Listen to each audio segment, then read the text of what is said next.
Hello friends, welcome to Tamil பொண்ணு tech channel. இன்றைக்கி இந்த வீடியோவில் நம்ம எதை பற்றி பார்க்க போகிறோம் அப்படின்னா ஆதார் கார்டு இனிமேல் தேவையில்லை அப்படிங்கிற மாதிரி சொல்லியிருக்காங்க.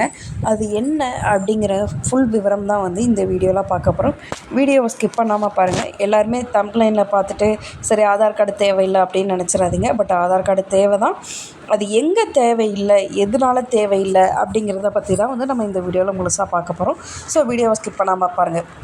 ஓகே ஃப்ரெண்ட்ஸ், வாங்க வீடியோக்குள்ளே போகலாம். அதாவது இப்போ நம்ம ஒரு ஹோட்டலில் ரூம் புக் பண்ணுறோம் அப்படின்னா அவங்க ஃபஸ்ட்டு கேட்குறது உங்கள் ஐடென்டிஃபை ப்ரூஃப், அதாவது ஆதார் கார்டு இருக்கா அப்படின்னு சொல்லி கேட்பாங்க.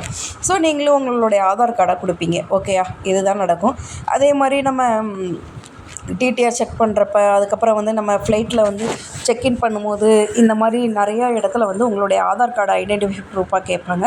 ஸோ அந்த மாதிரி கேட்குறதுல நிறைய ஸ்கேம் நடக்குது அப்படின்னு சொல்லியிருக்காங்க.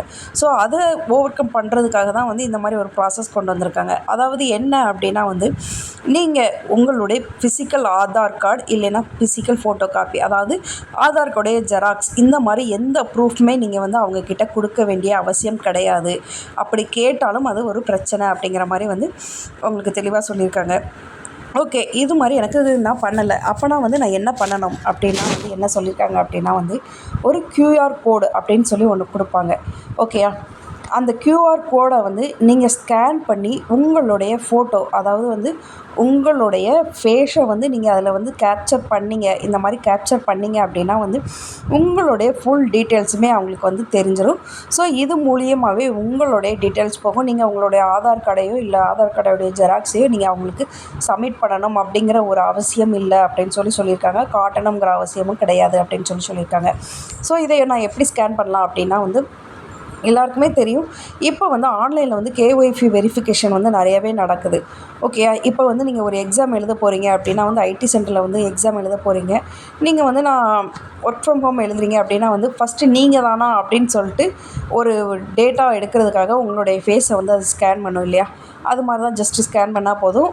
பட் இதில் நீங்கள் எப்படி ஸ்கேன் பண்ணணும் அப்படின்னா அந்த QR கோடை அந்த ஆப் மூலியமாக நீங்கள் ஸ்கேன் பண்ணணும். ஸோ அந்த ஆப் மூலியமாக நீங்கள் ஸ்கேன் பண்ணும்போது உங்களுடைய ஸ்கேன் பண்ணதுக்கப்புறம் உங்களுடைய ஃபேஸை ரெகக்னைஸ் பண்ணுறதுக்காக உங்களுடைய ஃபேஸை அதை கேப்சர் பண்ணுற மாதிரி கேட்கும். அதாவது ஒரு ஃபோட்டோ எடுக்கணும், நீங்கள் செல்ஃபி எடுக்கணும். ஓகேயா, ஸோ அந்த மாதிரி நீங்கள் செல்ஃபி எடுத்து சப்மிட் பண்ணிங்க அப்படின்னா உங்களுடைய இன்ஃபர்மேஷன் எல்லாமே அவங்களுக்கு ஆட்டோமேட்டிக்காக போகும் அப்படின்னு சொல்லியிருக்காங்க.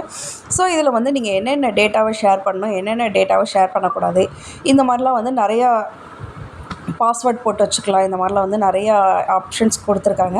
ஸோ இந்த ஆப் எல்லாருக்குமே ரொம்ப யூஸாக இருக்கும். ஸோ இந்த ஆப் முதல்ல எதுக்காக உருவாக்கப்படுறாங்க அப்படின்னா ஒரு பெரிய ஸ்கேம், அதாவது ஆதார் கார்டை வச்சு பர்சனல் டீட்டெயில்ஸை திருடுறதுனால தான் இந்த மாதிரி ஒரு இதெல்லாம் வருது. ஸோ இந்த மாதிரி ப்ராசஸ் எல்லாமே அவாய்ட் பண்ணுறதுக்காக தான் நீங்கள் இந்த மாதிரி ஒரு ஆப் ஃபைண்ட் அவுட் பண்ணியிருக்காங்க. ஓகேயா, இந்த ஆப் இன்னும் நடைமுறைக்கு வரல. அதாவது பீட்டா டெஸ்டிங் அப்படின்னு சொல்லுவாங்க இல்லையா? அந்த டெஸ்டிங்கில் தான் இருக்குது. அந்த டெஸ்டிங் முடிஞ்சதுக்கப்புறம் எல்லாருக்குமே கண்டிப்பாக இந்த ஆப் நடைமுறைக்கு வரும் அப்படின்னு சொல்லியிருக்காங்க.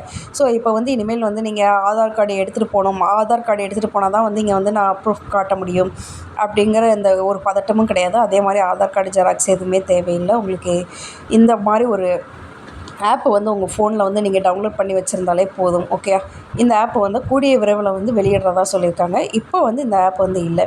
ஸோ இந்த ஆப் மூலயமா உங்களுடைய பர்சனல் டேட்டாவில் என்னென்ன டேட்டா ஷேர் பண்ணலாம், என்ன டேட்டா கேட்குறாங்க, இதுதான் அந்த ப்ராசஸ். உங்களுடைய QR கோடு, அதாவது இப்போ ரீசெண்டாகவே பிரபலமாகும்.